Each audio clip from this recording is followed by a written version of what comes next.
বসে বসে ভাবি আমি সারাদিন কি করে মেটাবো তোমার এই ঋণ।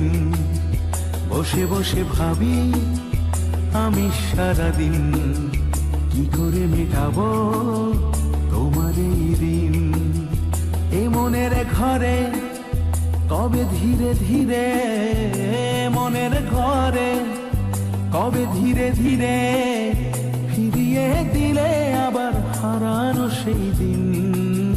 বসে বসে ভাবি আমি সারাদিন কি করে মেটাবো